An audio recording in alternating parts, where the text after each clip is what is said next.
In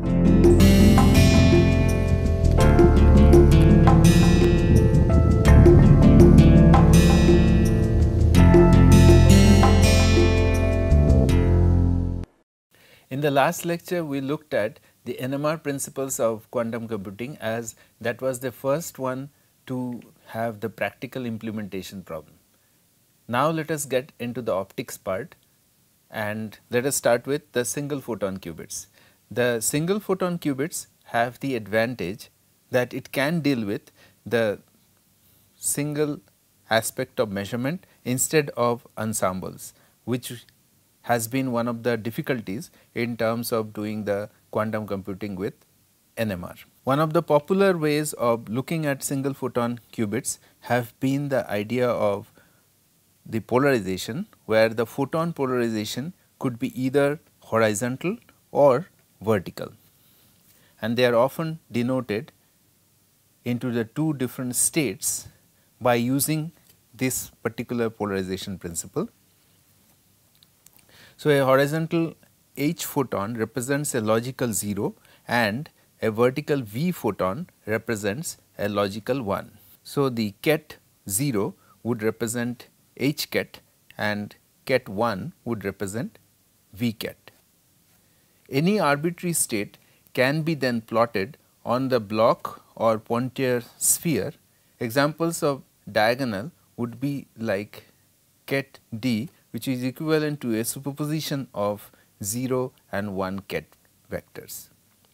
Similarly, anti-diagonal would be, say, the ket A, which is a difference of 0 and 1.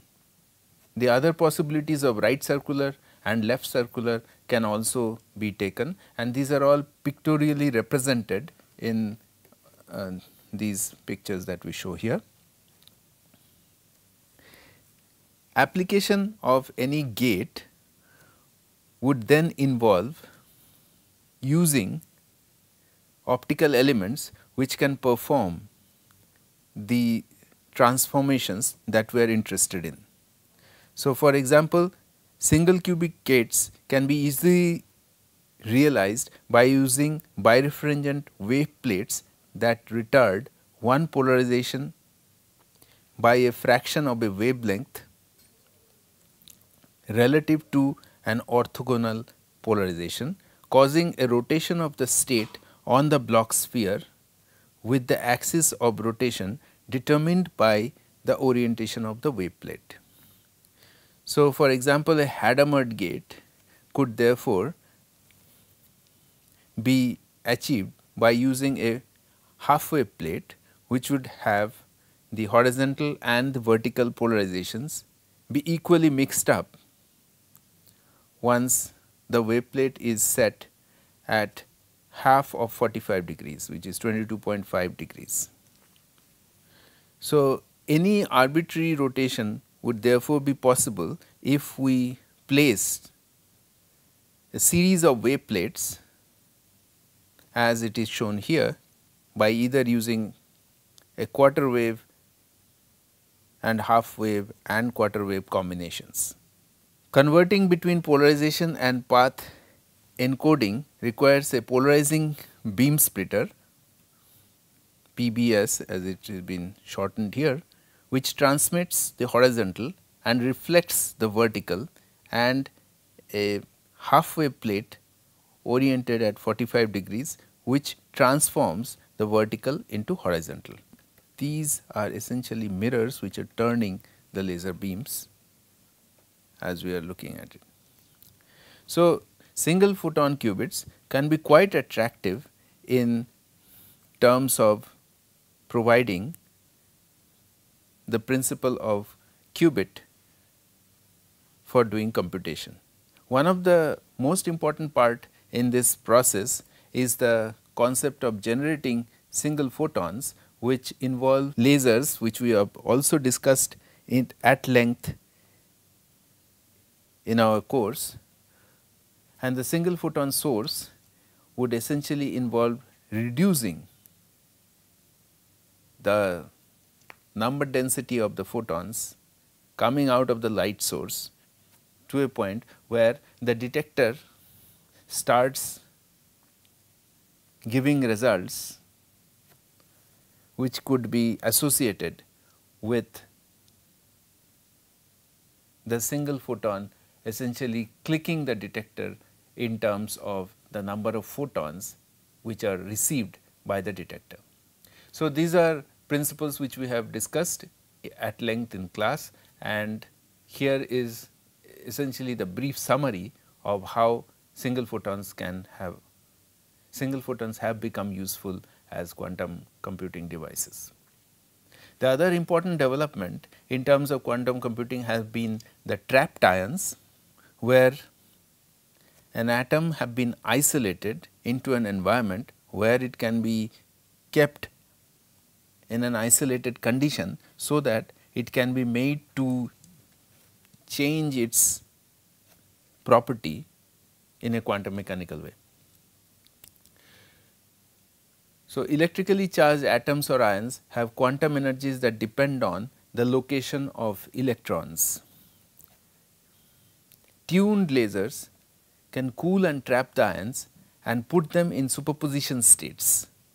So, here is an example where a laser can essentially put the electron in a superposition state between the ground and the excited state. So, if this is the ground state and this is the excited state of the atom or the ion concerned, the use of a laser can essentially create a superposition state between the ground and the excited state. The advantage of such isolated ions is that they have very long longevity, greater than thousands of seconds, and the logic success rate, because it uses lasers which are tuned precisely, could be as high as 99.9%, and by using this technique, until now 14 entangled ions have been shown to be trapped. This is a very high number in terms of qubits. And as we discussed in the class, presently a new company have been floated, it is called NineQ, which is going to look at building the commercial version of this development.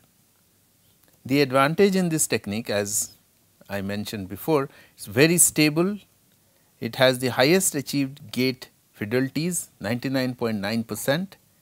However, it has difficulties in terms of its slow operation, and for making any of these processes to go on, many lasers are needed. In terms of commercial aspects, in the race to build quantum computers, companies are pursuing many types of quantum bits or qubits, each with its own strengths and weaknesses. However, that is still limited as compared to the academic researchers who use far more varieties and options. So, we will first look at the commercial ones. As we are seeing, the NineQ is gearing up to get into the commercial mode for this. One of the new information which has come out as late as December 1st, 2016, as I mentioned in class, was the fact that the University of Maryland College Park physicist Chris Monroe, along with Jun-Sang Kim from Duke University, have floated this company NineQ to set up an ion trap based quantum computing. So, this is a quantum computing startup that examines equipment that keeps ions trapped in long lasting quantum states. So, that is one of the areas this particular development is going. The other commercially viable approach that has been looked at is the superconducting loops for quantum computing, where a resistance free current oscillates back and forth around a circuit lip. An injected microwave signal excites the current into superposition states. Here the difficulty is the longevity is in terms of a very short time, 5 into 10 to the power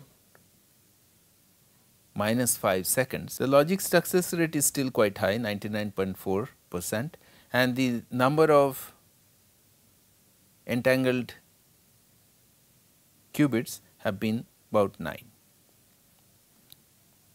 There have been quite a few companies who are interested in this, and they have been supporting this area of research, which include Google, IBM, Quantum Circuits, etc.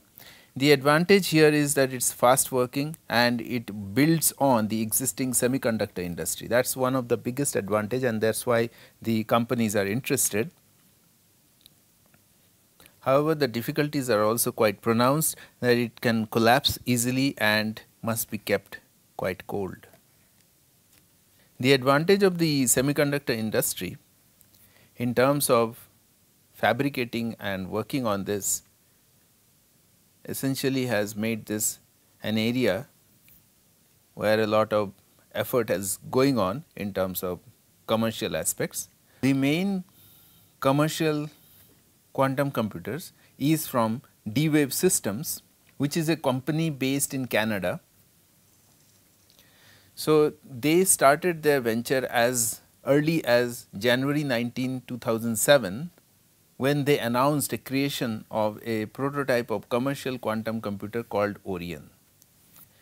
According to DWave, adiabatic quantum computer Orion uses 16 qubits and can solve quite complex practical problems.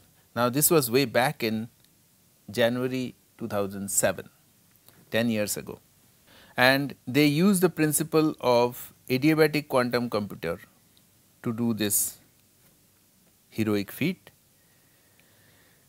And initially they had this difficulty that they were not disclosing any technical details of their computer, which caused a significant criticism among specialists. However, their stand has changed over the years, and it has been put to use in many places including IBM, and recently the company received 17 million investments. So, one of the later versions of the DWave quantum computer is known as the DWave 2X quantum computer, which came out about a couple of years ago and had a lot of nice review on it, and we discussed at length about this. This is from the website of the company, which is given here again, and their main advantage has been the fact that they have managed to isolate the system where the quantum processor works to a temperature which is colder than interstellar space. And this feat, which they were able to achieve,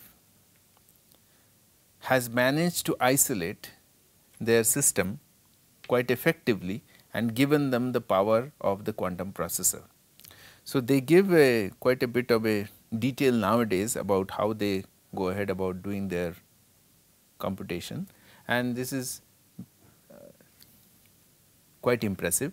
Reducing the temperature of the quantum processor to near absolute 0 is required to isolate it from its surroundings so that it can behave quantum mechanically. In general, the performance increases as temperature is lowered. The lower the temperature, the better. The DWave 2X processor operates at a temperature of 15 millikelvin, which is approximately 180 times colder than interstellar space.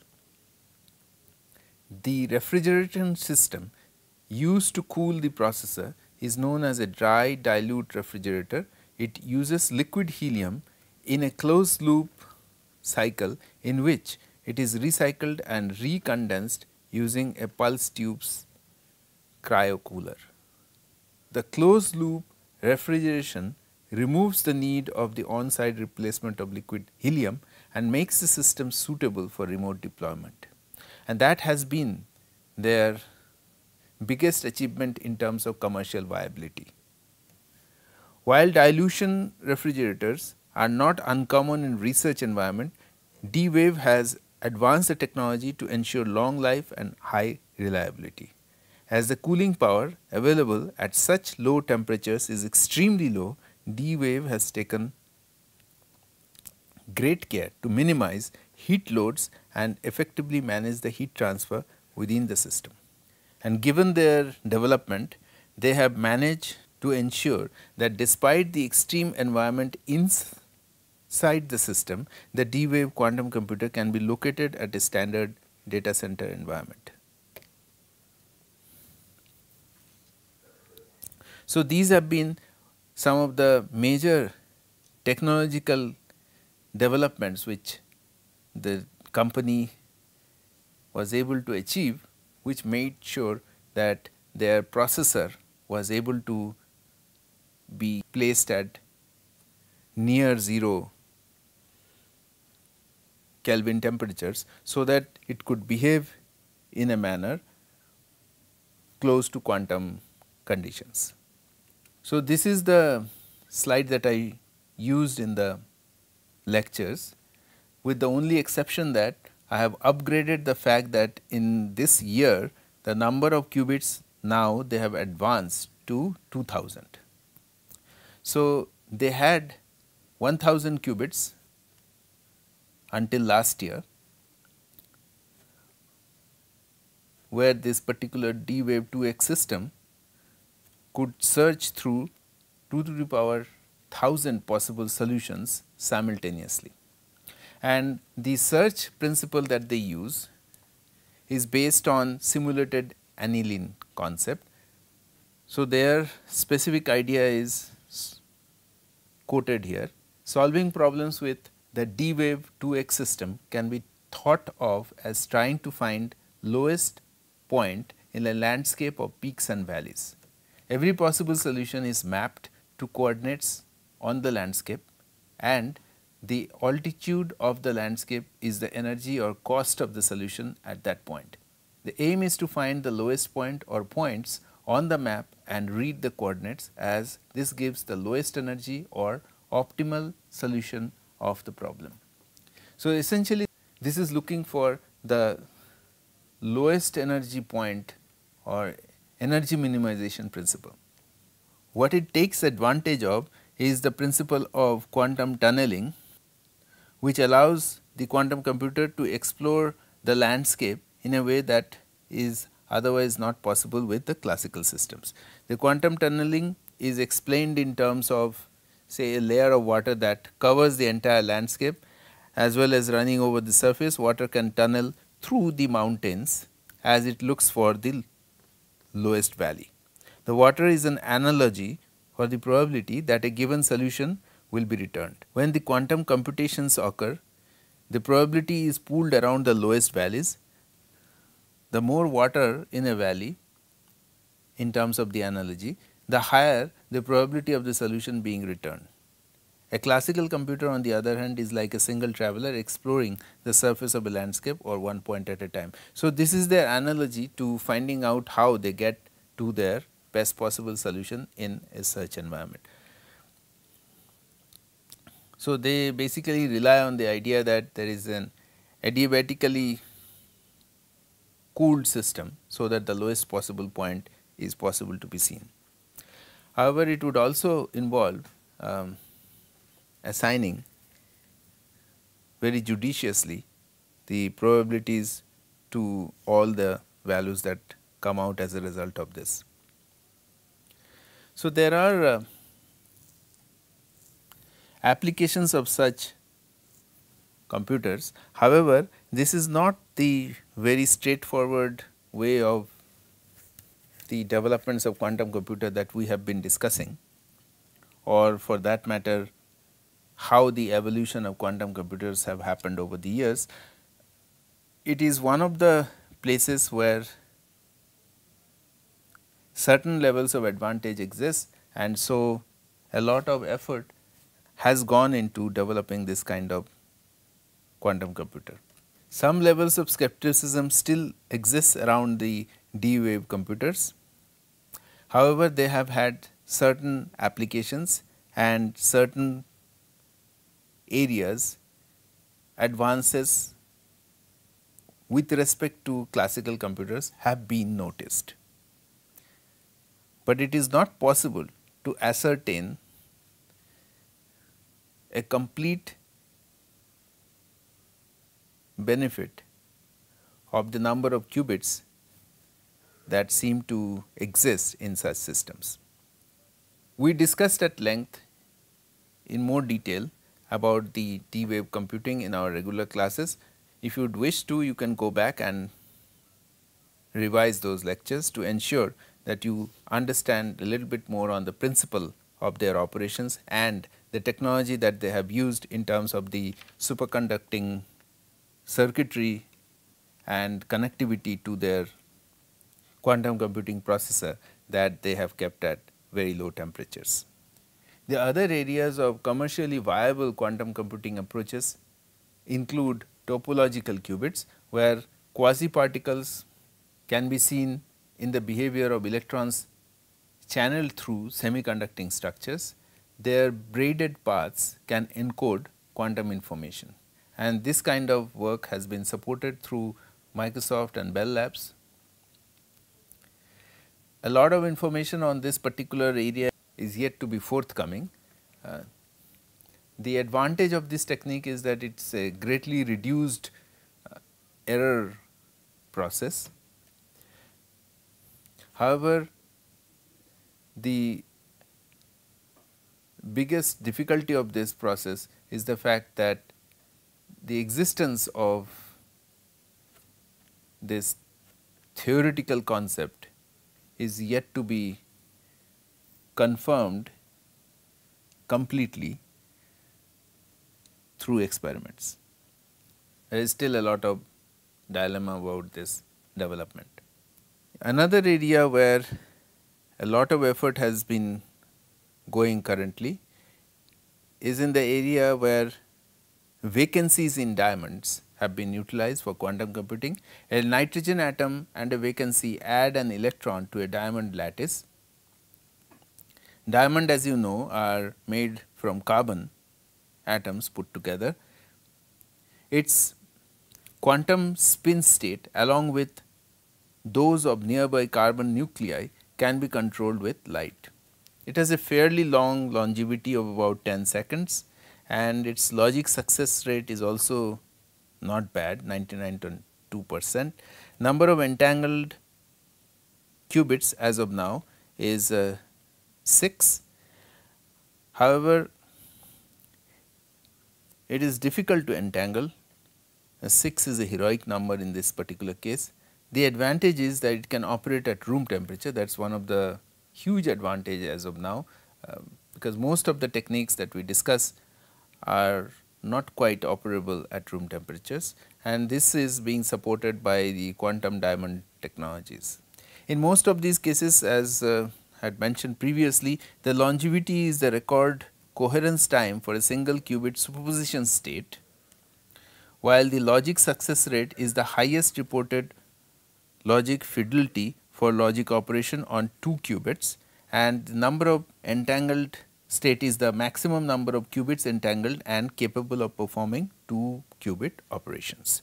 So, these have been the benchmarks which have been utilized for understanding or making a comparison between these different techniques.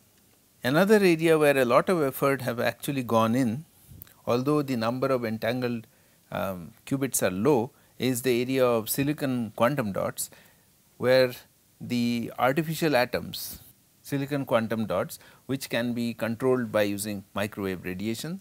These artificial atoms are made by adding an electron to a small piece of pure silicon. The microwaves control the electron's quantum state. Longevity is not great, it is about 0.03 seconds, and the logic success rate is about 99%, and the number of entangled states are still not very large, about 2. The advantage is on its stability, and it is built on existing semiconductor industry. The difficulty and the negative part is the fact that only a few entangled qubits are demonstrated, and it has to be kept cold. And Intel is the company which is supporting this effort, given the fact that it is connected to the semiconductor industry.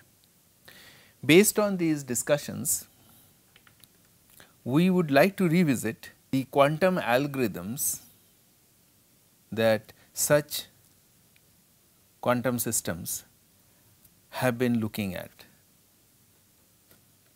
Since we already discussed the Grover's search algorithm and the Shor's factorization algorithm earlier, even in this week, I am going to start off by discussing these concepts. And in going forward with this, let me first give you the principle behind the Grover's algorithm, where in one of our lectures before, we had even shown wave optical search engine, which did not have anything to do with quantum systems, but it was the wave nature of light that was utilized to show that Grover's algorithm could be demonstrated in principle. So, it is indeed possible to show that wave optics principles can demonstrate superposition as well as the principle of Grover's algorithm, because it relies on the concept of superposition. However, the resources scale higher in this process of classical nature of the wave compared to the quantum processes. So, in a true quantum computing scheme, the space resources necessary would be much less as compared to that what is necessary for the classical wave operation case. So, this was one of the cases that we had discussed before, and I thought I would bring it back on to make sure that you understand that just because classically it is possible to do superposition, it does not mean that. I just thought that I will bring it back to you in order to remind you that although Grover's algorithm could work in a complete classical manner in terms of having superposition alone, the idea of not having the quantum nature in the process of developing it would give some difficulty in terms of scaling the problem. So, that was one of the things which I just wanted to bring back to your memory. In typical Grover search algorithm, we are looking for a solution to a problem by utilizing the oracle or a black box that can check whether a given answer is correct. So, for example, if we are thinking of a number, for instance, here I think of 3, and we put in any other number than 3, the oracle is supposed to say no.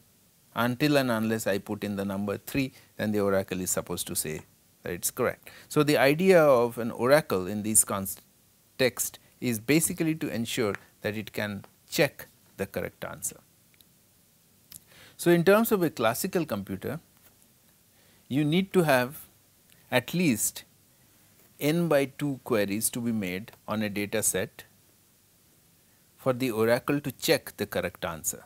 So, the best a classical computer can do on an average is n by 2 queries. So, this query concept is the principle where the oracle becomes critically important, whereas in case of a quantum computer, since the superposition of all n possible inputs are possible, this can be achieved much faster, and that was the basic idea behind the Grover's algorithm, which says that a quantum computer can find the answer is root n queries.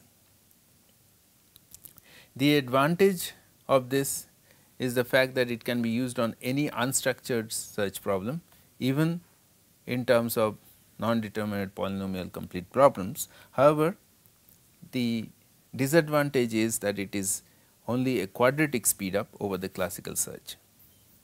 The circuit is not complicated because it essentially involves a bunch of Hadamard operations followed by poly Z operations, but it does not provide any immediacy intuitive picture of how the algorithm works. So, we could ask the question, are there any more intuitive models for quantum search? When we utilize Shor's factoring algorithm, it utilizes quantum Fourier transforms, which is exponentially faster than classical Fourier transforms. So, for example, if you would like to find the factors of 57, which is 3 and 19, you would take at least exponential time to get to the answer. All known algorithms for factoring an n bit number on a classical computer takes time proportional to order of n factorial, which is an exponentially growing problem. However, the Shor's algorithm for factoring on a quantum computer takes time proportional to order of n squared log n, which is a polynomial scaling. The details of Shor's factoring algorithm are more complicated than the Grover's search algorithm, but the results are very clear. With classical computers, the number of bits are 1024. As our computers become more and more powerful, we could achieve this in, let us say, 3 days in the year 2042. Whereas, if we increase the number of bits to 2048 or 4096, it just becomes more and more complex to a point that it is not possible to really make much of a say about it can be factored or not. But on the other hand, with potential quantum computers, where the order is polynomial, it would still only take 4.8 hours if you get to a 4096 bit system. So, this was essentially shown by this work by Hughes, and it is straight out of this write up that they had on this work. So, this particular part of the lecture was dedicated towards showing how the commercial principles of quantum computing and the developments have been utilized in recent times to get to developments where the most important aspects of quantum computing developments in terms of Shor's and Grover's are possible to be shown by these techniques, and they seem to do a pretty good job in terms of showing the scaling is in our favor in terms of getting the use of quantum computing. So, with that, I would like to end today's lecture. We will see you next time with more details on some of the other parts of the course that I have not discussed until now. See you next time.